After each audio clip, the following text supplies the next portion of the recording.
Welcome, everyone. It is incredibly good to have you joining us today. Before we do absolutely anything else, if you are listening right now, please take a quick second to hit that like button and subscribe to support this deep dive. Please do. It really helps us out. Yeah, your support is exactly what allows us to keep bringing you these incredibly thorough, deep in the weeds explorations into some of the most, fascinating and mind-bending source materials out there. And trust me, you are going to want to be subscribed and strapped in for this one. Oh, absolutely. This is not your average text. Not at all. Today, we have our hands on an absolute must-read cultural artifact. We are reviewing a fiercely incendiary, highly polarizing, and just undeniably gripping new ebook that dropped in 2025. It's titled Solipsistic Soul Playing House with Dolls, and it's by Connie Riker.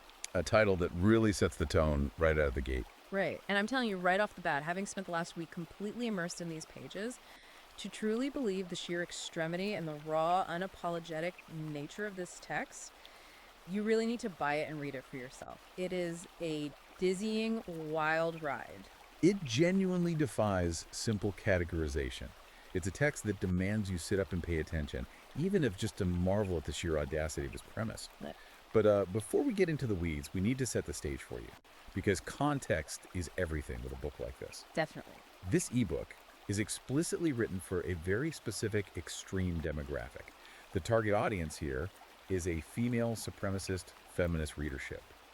And to understand the ideology running through this book, we have to look at how the author frames her own audience. Right, she has a very specific profile in mind. Exactly. She writes for readers who are in the psychological and ideological framing of the text, possessed by their negative animus, allied with cultural Marxists, and actively focused on attacking masculinity and Western civilization as we currently understand it. I want to pause right there because those are some heavy terms that get thrown around a lot. I just want to make sure we are all on the same page. When you say possessed by their negative animus, what exactly does that mean for someone who hasn't, dug into Jungian psychology? Yeah, good point. And how does cultural Marxism fit into a book about gender dynamics? It's a great question, and unpacking those terms is crucial to understanding the lens of this book. Let's start with the animus.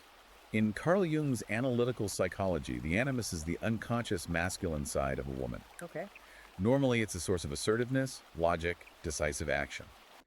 But when a person is possessed by a negative animus, that energy becomes distorted. It manifests as rigid, dogmatic, highly argumentative, and cold behavior. So it turns toxic, basically. It becomes less about seeking truth and more about wielding power and harboring a deep-seated hostility. The author, Connie Riker, essentially channels this aggressive, uncompromising energy as a virtue.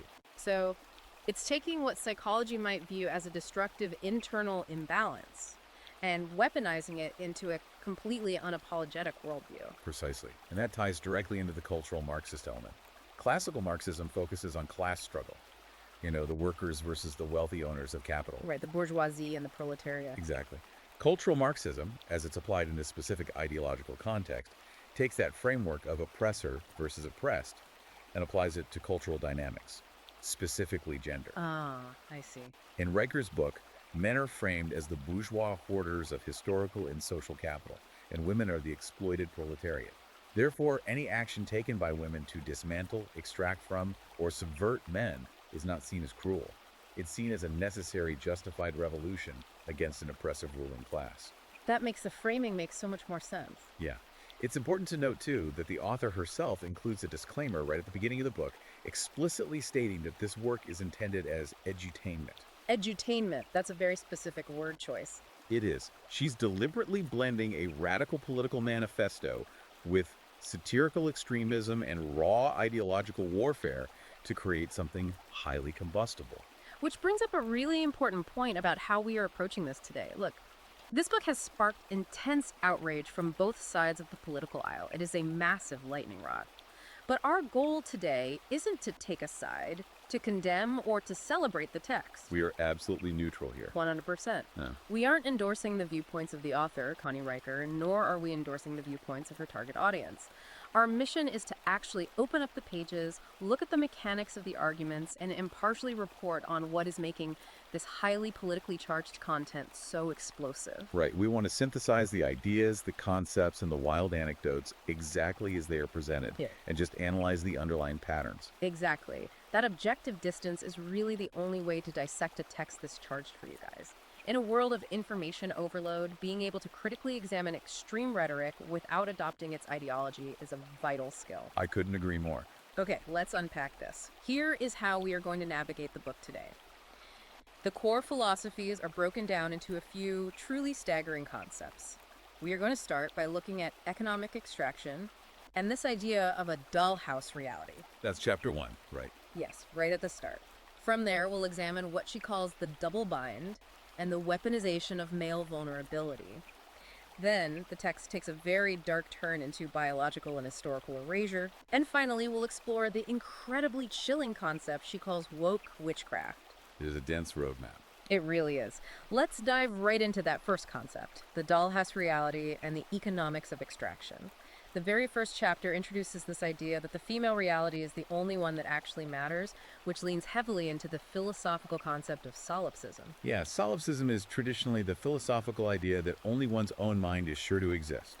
Everything outside your own mind, including other people, might just be an illusion or a projection. Like you're the only real player in a video game. Right, exactly like that. What's fascinating about Riker's approach is how she takes this abstract philosophical concept and turns it into a sociological weapon. If you operate from the premise that your reality is the only one with any moral weight, then the autonomy, the inner lives, and the very humanity of the other gender are entirely negated. They just don't matter. They don't. Oh. In this dollhouse framework, men are not viewed as partners or even fully formed human beings. They are explicitly described as props. I think she literally uses the phrase broken toys cluttering a perfect dollhouse world. She does. And when they aren't viewed as broken toys, they're viewed simply as walking ATMs. The text is very explicit about this commodification. The TTM comparison comes up a lot. Constantly. The author uses capitalist frameworks, invoices, taxes, Venmo requests, surcharges, to exact what she views as a form of cosmic social revenge. Because of that cultural Marxist framework we mentioned earlier, every dollar a man holds is viewed as stolen property. Therefore, taking it back isn't theft, it's justice. The specific anecdotes she uses to illustrate this day-to-day extraction are just wild to read. She introduces this concept called the patriarchy piggy bank. Oh, this part was unbelievable. Right. It's a literal physical piggy bank in her house. And she outlines a system where men must deposit cash into it before they are allowed any form of physical intimacy or even basic emotional connection. And the pricing structure isn't random, it's based entirely on what she considers demographic sins. It's a tiered penalty system, basically. Exactly. If a man happens to be white, that is a mandatory $50 deposit. If he is cisgender, that tacks on an additional $20. And she even has a rolling tab for mansplaining incidents that might have occurred during the week, which incur bonus fees. You have to pay per mansplain. Literally. There's this one story she tells about a guy named Jason. Wait, no, it was Mark. Mark apparently had to pay $300 on a random Tuesday afternoon just for the privilege of holding her hand on the couch. Wow. $300 to hold a hand. Yes. And when the men in the book occasionally push back or complain about these exorbitant prices, her response is incredibly telling. She reminds them that centuries of historical oppression cannot simply be Venmoed away in one lump sum. It's a remarkable and chilling twist on financial extortion. By framing this blatant extraction under the noble-sounding guise of reparations, the text attempts to build a moral high ground for what is essentially relationship-level racketeering. Racketeering is exactly what it feels like. The author is arguing that the male existence is fundamentally a state of indebtedness. She points to a fascinating real-world concept being discussed internationally right now, a proposed 3% men's levy in Botswana. Wait, a real government actually proposed taxing men just for being men? It has been floated in policy discussions there as a way to offset gendered economic disparities, yes. That is wild. It is. But Riker looks at that 3% levy and says it doesn't go nearly far enough. She advocates for scaling this globally, floating the idea of a mandatory 30% patriarchy tax app that would interface directly with payroll systems to automatically confiscate a third of all male salaries before they even see a paycheck. Just automatically wiped out. Completely. This really forces you, the listener, to ask a fundamental question. What happens to the social fabric of a society when interpersonal relationships are stripped of all mutual affection and reduced entirely to punitive financial transactions? It sounds incredibly exhausting to live like that. And the financial extraction doesn't stop at literal taxes or piggy banks. It bleeds into everyday, mundane activities. She lays out what she calls a reparations grocery list. Oh, right, the lattes. Yes. In her view, a $7 daily artisanal latte habit isn't just someone buying overpriced coffee, it is the active collection of reparations. To back this up, she cites a California divorce case that really caught my eye. The Starbucks stipend case. You remember that one? She claims a California judge actually ordered a husband to pay a $120 monthly Starbucks stipend to his ex-wife, legally categorizing it as necessary for her emotional upkeep. Emotional upkeep. Wow. And Riker completely champions this ruling. She argues that the legal system is finally waking up to the reality that men are just walking ATMs with useless opinions. She actively celebrates the idea of a woman taking 80% of a man's assets in a divorce settlement while maintaining the audacity to call it equal parenting. What you're seeing here is the total, unapologetic commodification of the male existence. The text explicitly states that men only exist to fund female feelings and comforts. There's an anecdote about a man named Tom that perfectly encapsulates this. Oh, the coffee shop story. Yes. Riker describes going on a long, winding rant about the microaggressions she perceived in the latte art at a local cafe. Tom, presumably tired or busy, simply asked if they could talk about it later. A pretty normal reaction, you'd think. Right. But Riker's response was to immediately take his phone, open his Cash App, and drain his account for what she called emotional labor surcharges. She just took his phone and did it. Yep. The justification is always rooted in this bottomless well of historical grievance. Any male boundary is treated as a fresh act of oppression requiring a financial penalty. And when she isn't extracting their cash, she is systematically extracting their dignity. This brings us to what the book gleefully describes as humiliation rituals. These were hard to read. They really were. It's not just about getting the money, it's about the performance of submission. Take the story of Jason. Jason's great crime was that he forgot to separate the laundry colors when doing the wash. A standard domestic mistake. Exactly. In a normal relationship, that's a minor annoyance. In the dollhouse reality, it requires a tribunal. His punishment was being forced to wear a bright pink apron that she had literally labeled with a Sharpie as the patriarchy stain. And he had to wear it for an entire week, correct? A full week. And not only that, he was forced to hand wash her delicates in the sink while she stood over him, loudly reading feminist manifestos aloud. The theatricality of it is what's so striking. It is entirely theatrical. And then there's Dave from Ohio. This story was wild. Dave was a guy who spent his free time in his garage slowly rebuilding a vintage motorcycle. It was his hobby, his escape. His one piece of solitude. Right. His wife, Karen, who had clearly been reading Riker's work, decided one day that his motorcycle tools were actually instruments of oppression because they took his attention away from serving her. So she renamed them patriarchy relics, listed his entire tool set on eBay, and sold them off to fund a girls' trip to Cabo. The way Riker frames Dave's reaction is deeply unsettling. She writes that Dave literally cried when he found out. And her and Karen's response, they laughed at him. Riker explicitly clarifies to the reader that this wasn't theft, it was reparations in action. She reframes the abuse as justice. Yes. She talks about reprogramming these men like malfunctioning Ken dolls, taking their hobbies, their joys, and locking them away in distraction boxes until she needs either cash or validation. The psychology behind these humiliation rituals is critical to understanding the underlying malice of the text. The author isn't just seeking free labor around the house. She is seeking the complete psychological submission of the male will. It's about breaking them. Exactly. It's akin to classical operant conditioning, but fueled by vindictiveness. She describes forcing men into what she calls apology yoga, making them hold downward dog for 20 minutes while reciting mantras like, "My salary is stolen labor." Using physical strain to force an ideology. Right, she is using physical discomfort as pedagogy. It is entirely about breaking the spirit. The text proudly declares that in this new matriarchal code, coercion isn't abuse, it is merely efficiency. Which flows incredibly well, if darkly, into the next major philosophy of the book. Let's move into section 2 of our deep dive, the double bind dance and the concept of weaponized vulnerability. This section is fascinating. It really is.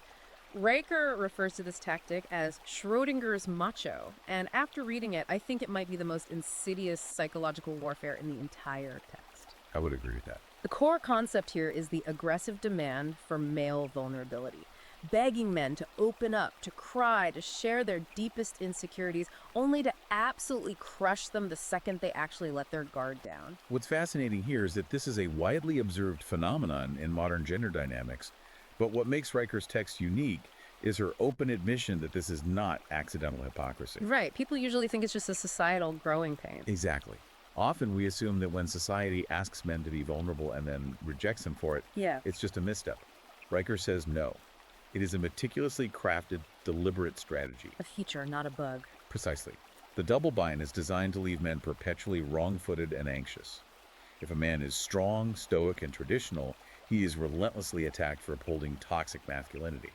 But if he softens, if he is vulnerable and emotional, he is openly despised for his weakness. He literally cannot win. He can't.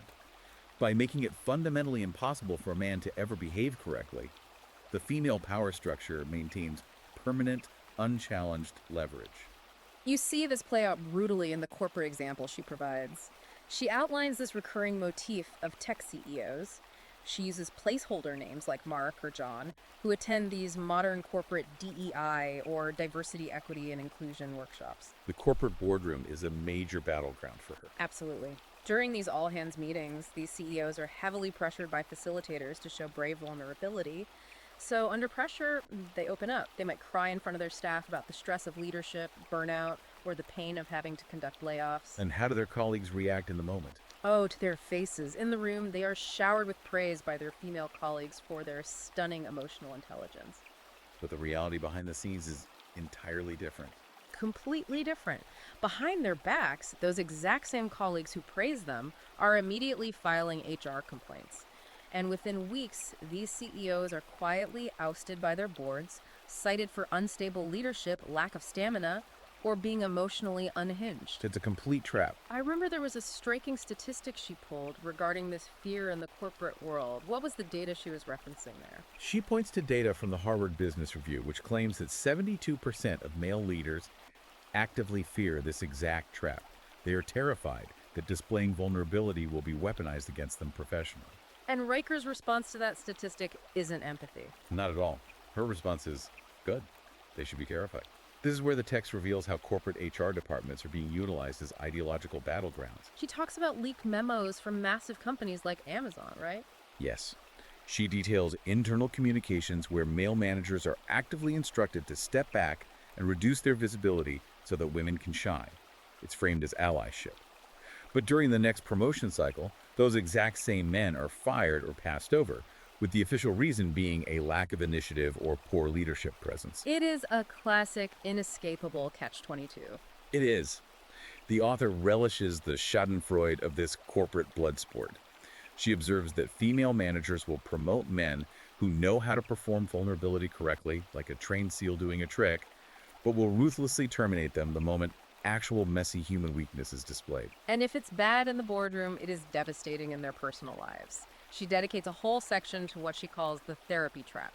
She references the work of Terry Real, a well-known couples therapist, specifically citing therapy sessions involving couples in Portland. The story with the dog. Oh man, that story just turns your stomach. A man sitting in couples counseling finally breaks down and cries openly in front of his wife about the recent death of his dog. He is showing the exact vulnerability she supposedly wants. And she completely rejects it. Yes. The wife later pulls the therapist aside and admits that the moment he cried, she lost all physical attraction to him, stating coldly that real leaders don't sob over pets. And again, Riker's reaction to this is not to critique the wife's lack of empathy. No, Riker finds it hilarious. She literally writes, and this quote is burned into my brain, "Open your veins for us, darling, but drown quietly in your own blood so we don't have to smell it." That is incredibly dark. It really is. She tells another story about a guy named Adam. Adam wept openly about losing his job, largely because his partner had been begging him for months to stop bottling things up and be vulnerable. So he does. The very next day, she dumps him via a text message that simply reads, "You are too needy, lol." The cruelty is entirely the point. The text argues that male tears are akin to crocodile blood, They're only useful when extracted for ritualistic purposes or leverage, but they hold no intrinsic human value. It's just chilling. The author backs this up by citing a study from the Journal of Social Psychology. This study claims that 78% of women verbally demand emotional openness from their partners.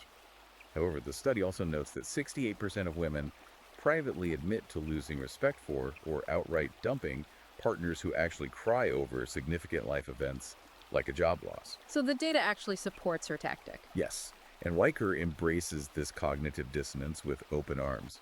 She states unequivocally that women want stoic, high-functioning ATMs, not complicated humans with messy feelings. You really see the mechanics of this in her analysis of dating apps, which she calls dating app hypocrisy.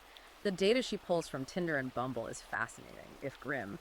She notes that women on these apps swipe right overwhelmingly, almost exclusively on the top 5% of alpha earners. The high-status men. Exactly. They are hunting for the dominant tech bros, the finance guys, the stoic providers. They actively demand these traditional high-status men. But the moment they secure them, they take to social media to publicly punish and shame them for embodying toxic masculinity. It's the ultimate having your cake and eating it too, ideologically speaking. Right. And meanwhile, the data shows they ghost 72% of the men who actually show genuine emotion or cry on a date. There is a quote from a Bumble focus group participant that Riker includes, which sums up this impossible standard perfectly. What was the quote? She said, "If he cries, he's weak. If he doesn't text back within 3 minutes, he's a narcissist." Riker calls this evolutionary curation. She argues that women are biologically wired to crave stoic, violent protectors, while simultaneously utilizing modern social justice language to demand emotional transparency, simply so they can use that transparency as a weapon. If we synthesize this entire section, the double bind dance is about engineering a social and psychological system where male failure is a mathematical guarantee. The game is rigged. Exactly. Riker explicitly states her thesis here. Demand their strength, then crush them for toxic masculinity when they show it. Beg for their vulnerability, then despise the weakness it reveals. It is a framework of absolute dizzying control. It sounds like a psychological prison. It is. The rules are entirely fluid, changing moment to moment, and defined exclusively by female whim. The goal isn't harmony. The goal is to keep the subject in a state of perpetual destabilizing anxiety. Which brings us to a point where the book shifts gears from psychological warfare into something much more visceral.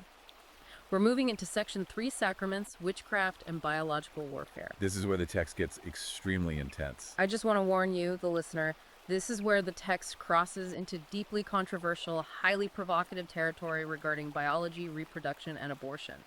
The core concept here is the absolute weaponization of the womb. A very heavy concept. Yes, she frames abortion not in the traditional political terms of healthcare or bodily autonomy, but as a sacred, satanic sacrament. She views it as an act of geopolitical and spiritual warfare against male lineage itself. This represents a critical, almost surreal ideological shift in the text. We've moved from social extraction to biological combat.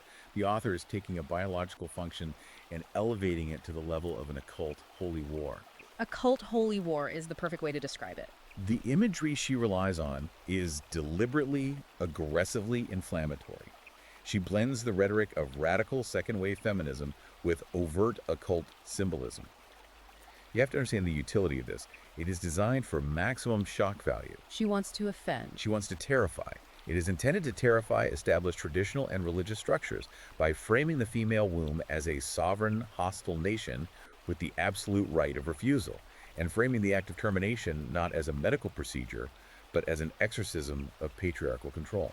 The descriptions of what she calls these satanic altars are incredibly vivid, almost cinematic in their intensity. She describes modern abortion clinics as liberation temples, as literal satanic cathedrals. She goes into great detail about the rituals, too. She does. She details attending this event called a womb emancipation ceremony in Denver. It took place under a blood moon, and women gathered around a fire to literally incinerate pieces of paper bearing the names of male babies they chose not to have. It's very performative.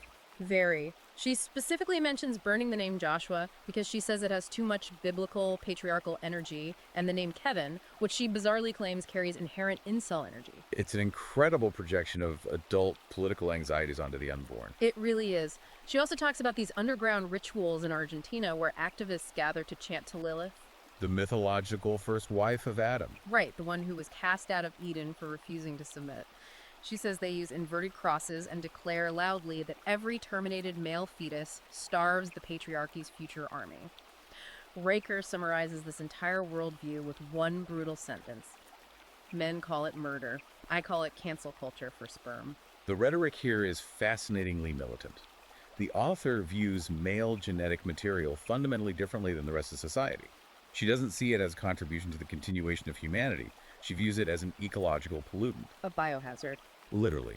She refers to the Y chromosome as a biohazard, a congenital debt, and a design flaw in the human species. This extreme biological prejudice leads directly into her discussion of sperm banks and the future of male birth control. Yes, she brings up the Copenhagen cryo scandal. Tell us about how she twists that real-world event. Cryos International in Copenhagen is one of the world's largest sperm banks. A scandal emerged a while back where it was alleged that some vials were being falsely marketed. Riker seizes on this, claiming the bank was labeling vials as future Nobel winner or elite athlete, when in reality the donors were unemployed gamers living in their mother's basements. She loves that narrative. She uses it perfectly for her argument. Whether fully accurate or exaggerated, Riker uses this narrative to advocate for what she calls a sperm privilege levy. She genuinely demands that men pay massive, recurring taxes simply for the biological act of possessing a Y chromosome, framing it as a carbon tax for genetics. It's just wild. And because she views male biology as this toxic pollutant, she aggressively champions the development of reshug. Now, for those who might not be familiar, reshug is an experimental, long-lasting, reversible male birth control injection that's been in development for years, with a lot of testing happening in places like India and Sweden.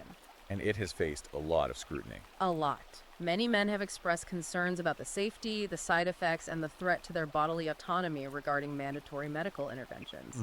Riker mocks these concerns mercilessly. Of course she does. Bodily autonomy is a one-way street for her. Exactly. She envisions a future where male reproductive organs are chemically and heavily regulated by the state. She even proposes a legal framework where men must legally orphan their own children upon birth or face a crippling 15% income surcharge just for the right to be acknowledged as a father. This desire for absolute magical control over men's lives ties directly into what she terms woke witchcraft. In the text, she takes modern institutional structures, corporate HR departments, university Title IX tribunals, and university DEI committees, and frames them not as administrative bodies, but as modern-day covens. Modern covens? That's such a striking image. To her, these are magical, protected circles where women are granted the absolute, unquestioned power to professionally and socially execute men. The example she gives of this woke witchcraft in action is staggering, and honestly a little terrifying if you are a college student today. She gleefully recounts a story of a male political science major at UC Berkeley. Oh, the coughing incident. Yes. The student was literally expelled from the university, his academic career ruined, for what was officially categorized as microaggressive coughing during a gender studies lecture. It sounds like hyperbole, but how does she explain the mechanics of that expulsion? She writes that the professor actually testified at the Title IX hearing that each hack, each cough from this male student was a patriarchal landmine designed to disrupt female learning. A patriarchal landmine? I know. The student tried to appeal, providing medical documentation of a cold, but the appeal was officially denied based on his respiratory privilege. Respiratory privilege. The sheer absurdity of it is what Riker loves. She admits that she keeps a copy of that young man's denial letter framed on her desk right next to her Male Tears coffee mug. She views the ability to get a man fired, expelled, or ruined simply for existing, breathing, or speaking in a room as the highest form of modern spellcasting. What she is describing is the ultimate morality monopoly. And this bridges us perfectly into Section 4 of our Deep Dive Histories Eraser Fluid. This section blew my mind. The core concept here is the active, deliberate rewriting of reality. The logic goes like this.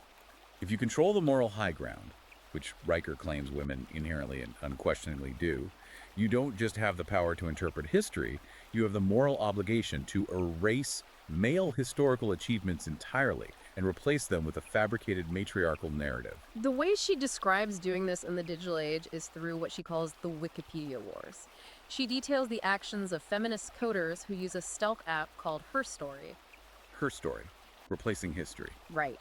This app is designed to coordinate mass, stealth edits on Wikipedia to systematically rewrite scientific and historical consensus. They actively delete the contributions of male scientists. The Watson and Crick example is fascinating. It is.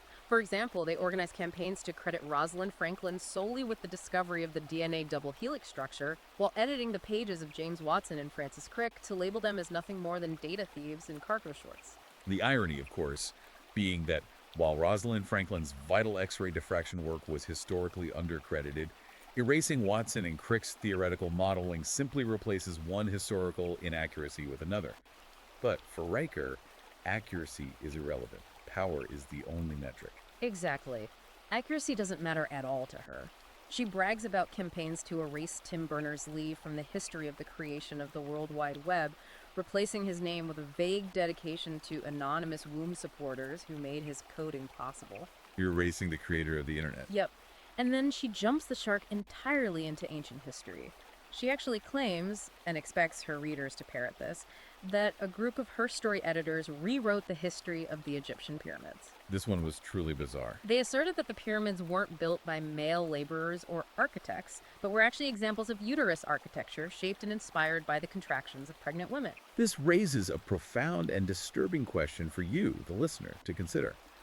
When empirical facts, the scientific method, and recorded history are officially declared to be patriarchal constructs, what exactly takes their place? How does a society function without a shared baseline of truth? It just devolves into chaos. Exactly. Riker's answer is that female intuition, lived experience, and emotional resonance must entirely supersede logic. In fact, the text explicitly and violently attacks the very concept of logic, calling it a patriarchal lubricant and a smokescreen for male mediocrity. She actively hates the scientific method. She views it as a tool of oppression. She tells this anecdote about a tenured biology professor at a university who was teaching a module on sexual dimorphism. He cited decades of peer-reviewed biological studies on the physiological differences between sexes. So he was teaching basic biology. Right. But instead of debating him on the merits of the science, Raker's aligned student group simply bypassed academia entirely. They filed mass Title IX complaints, organized protests, and got the professor fired for creating physically unsafe spaces with his data. And who did they replace him with? A genderqueer astrologer. And what did this astrologer teach? Riker brags that the new syllabus literally declared that Isaac Newton's laws of physics were stolen labor, and that gravity was a patriarchal concept. Riker writes this triumphant line, "Logic is just patriarchy wearing a lab coat. Burn every textbook." She genuinely views male rationality, the desire to categorize and measure the world, as a psychological disease that needs to be eradicated. And to replace this logical, structured, patriarchal society, the author points to what she views as matriarchal utopias. However, as an analyst looking at this text, the way she twists real-world geopolitical examples to fit her narrative is highly revealing and often deeply offensive. For instance, she points to the nation of Rwanda.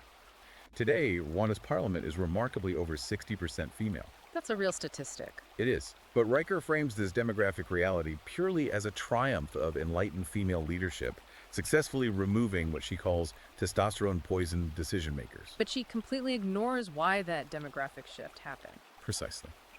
She casually glosses over the horrific 1994 Rwandan genocide, which decimated the male population and necessitated females stepping into those roles out of sheer survival and rebuilding. To frame a demographic shift born from one of the greatest human tragedies of the 20th century as a quirky feminist victory is an astonishing level of historical erasure. It's incredibly disrespectful to the actual history. She does the same thing with the Masuo tribe in China. She romanticizes them endlessly because they are a famous matrilineal society. She celebrates the fact that in this society, men have very little political power and are largely relegated to manual labor, like sleeping in stables and tending the yaks. But she ignores the human cost there, too. He does. In her own book, she accidentally admits a statistic that undermines her entire utopia. She notes that the rate of male depression in this tribe approaches 100%. But instead of showing empathy, she dismisses their crippling depression as privilege adjustment disorder. It's a complete lack of curiosity about human suffering, provided the person suffering is male. She even tries to apply this utopian vision to the modern West, pointing to the trend of Swedish women-only co-working spaces. Oh, the co-working spaces. This is hilarious. She advocates for man-free zones everywhere, using these Swedish spaces as the model. But she literally admits in the very same paragraph that the specific spaces she's praising collapsed entirely within a year. Because they couldn't run the building? Right, because the members formed bitter factions over thermostat settings, and when the internal plumbing failed, No one in the collective knew how to fix it, and they refused to hire a male plumber. Yet, despite the total structural collapse of the business, she still hails them as productivity havens. The contradiction is entirely lost on her. Which brings us to the final and undoubtedly the darkest section of the book. Section 5, the male experience void and celebrating destruction. Here's where it gets really interesting, but also really bleak. If the previous sections of this deep dive have been about extraction, manipulation, and control, this section is about the complete and chilling absence of empathy. The core philosophy here is that male pain does not matter. In fact, male destruction is actively celebrated as a metric of societal progress. Let's take a deep breath, because this is where it gets incredibly heavy. Riker looks at the tragically high rates of male suicide in modern society. We know the statistics: men die by suicide at nearly 4 times the rate of women. It is a recognized global mental health crisis. A profound tragedy. Yes, but Riker doesn't see a crisis. She doesn't see human tragedy. She frames this epidemic as natural selection, quietly culling weak genes. She views it as karmic justice for centuries of historical oppression. She actually writes the sentence, "Every male suicide whispers from the grave, see what you made me do." Blaming them even in death. She views the loss of male life as nothing more than efficient societal house cleaning. It is a breathtaking level of callousness. And she applies that same lens to the male homelessness epidemic. It is a statistical reality that men make up the vast majority of unsheltered people sleeping on the streets. To explain this away without having to feel empathy, Riker quotes a fringe media piece that attempts to argue that these homeless men, freezing while sleeping under bridges on cardboard, are actually somehow benefiting from patriarchal spatial dominance because they are occupying public space. I read that sentence 4 times trying to make it make sense. It's insane. The intellectual gymnastics required to frame a destitute, freezing man as a beneficiary of spatial dominance simply because he is outside is staggering. But you have to understand why she does it. It serves a vital ideological purpose. It maintains the morality monopoly. Because if she feels bad for them, the whole ideology crumbles. Exactly. If men are categorized as perpetually, biologically the oppressors, then no amount of physical, financial, or emotional suffering can ever transform them into victims deserving of empathy. To show empathy would be to crack the foundation of the dollhouse. This weaponized lack of empathy is perhaps most brutally showcased in her chapter on family court gladiators. The text treats the modern family court system not as a place to seek the best interest of the child, but as a gladiator arena specifically designed for male financial and emotional destruction. The California case she mentions is awful. It's heartbreaking. There's a case involving a mother who was actively addicted to crystal meth. Despite the husband being completely clean, the judge ruled to let the mother retain full custody of the children, stating that her maternal instincts transcended her chemical dependency. And what happened to the father in that scenario? The father, who was just trying to protect his kids, was ordered to pay 120% of his discretionary income in child support and alimony, forcing him into immediate crushing bankruptcy. He lost his home, his savings, and his children. And Riker applauds this. Raker's commentary on this, she dismisses his ruin as male financial dramatics. She even goes so far as to praise a deeply disturbing trend she found on Reddit, where mothers anonymously swap tips on how to coach their toddlers, to whisper phrases like, "Daddy's eyes scare me," to court-appointed evaluators. Weaponizing the children. The entire goal is to win sole custody and entirely strip the father of his parental rights, using the child as a guided missile. It reveals a worldview where children are not viewed as vulnerable humans to be co-parented and loved, but purely as bargaining chips and legal weapons to be deployed against fathers. She's remarkably candid about the financial endgame here, writing that a dead or utterly ruined husband is the ultimate payday, referring to life insurance payouts and asset seizures as the widow's windfall. It just makes you wonder, if this is the reality they want to build, who is left to even participate in it? If we connect this to the bigger picture, that's exactly the right question to ask. We are already seeing the early stages of male withdrawal from society. Riker points to the rise of what sociologists call herbivore men in Japan, and we are seeing similar trends in the US and Europe. Men who are just checking out. Right. These are men who have looked at the societal expectations, the legal risks of marriage, and the hostility of the dating market, and have simply completely dropped out. They don't date, they don't marry, they don't strive for corporate promotions, they retreat into video games, hobbies, and quiet isolation. And Riker celebrates this, right? She thinks it's a victory. She does. She calls it biological evolution, successfully rejecting obsolete masculinity. She views the extinction of male ambition as a triumph. But as an analyst, we have to push back on the viability of this vision. If your ideology successfully crushes, isolates, demoralizes, and bankrupts the entire male half of the population, what does the resulting society actually look like? Who maintains the infrastructure? Who funds the taxes that pay for the utopia? Well, according to her, the resulting society is a utopia she calls dollhouse divinity. But even her own description of it sounds like a dystopian nightmare. She admits that in her ideal state, these withdrawn herbivore men aren't left alone. They are forcibly assigned as free female chauffeurs or dinner pay pigs. So she still needs them for utility. She essentially envisions keeping a subjugated underclass of men around strictly as utilities to be drained of their labor and resources. It is a society built entirely from the ground up on a foundation of vindictiveness. Exactly. It's a concept I would call solipsistic solitude.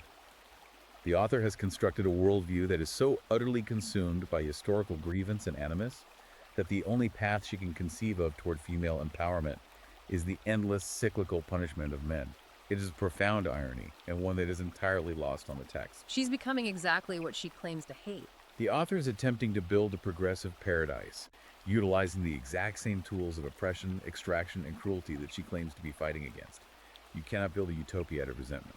So, what does this all mean when we step back and look at the whole picture? Connie Riker's Solipsistic Soul Playing House with Dolls is a dizzying, blazing manual for absolute social and psychological domination. It is a text that takes every single societal norm we hold about fairness, every concept of equality, and every biological reality, and violently flips them completely on their head. It leaves no stone unturned. It advocates for blatant financial extortion through the patriarchy tax.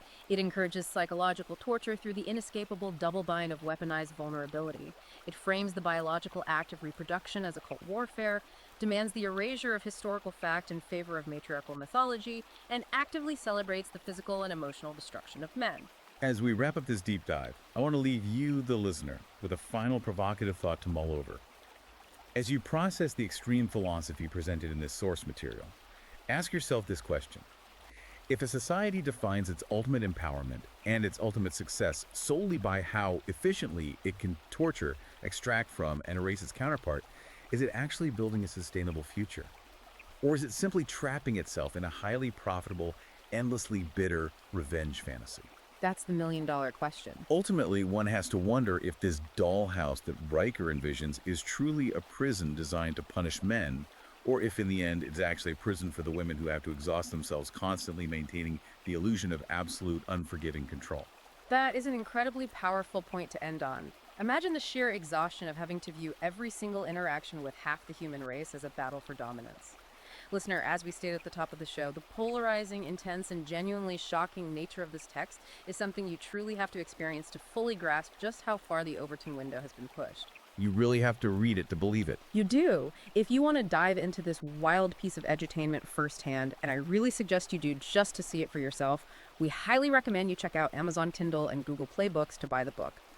And if you want to follow the author's continuing manifesto to see where this explosive ideology goes next, you can follow at Conrad N. Riker over at Substack, check out at Conrad Riker on Twitter, and find at Conrad N. Riker on YouTube. We want to thank you for sticking with us through this. Yes, thank you so much for joining us on this incredibly intense, fascinating journey today.